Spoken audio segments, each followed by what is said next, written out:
טוב, זה הבייסמנט. הכל עדיין יבש, הכל מורם מעל הרצפה, כלום לא על הרצפה, הכל מורם. אם יקרה משהו לספה הזאת, זה יקרה. הכל למעלה.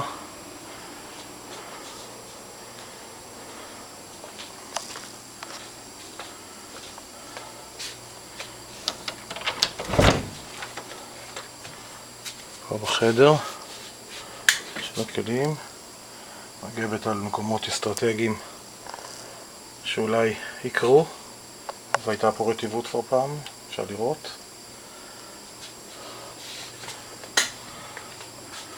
זהו. מקווה שהכל יישאר ככה.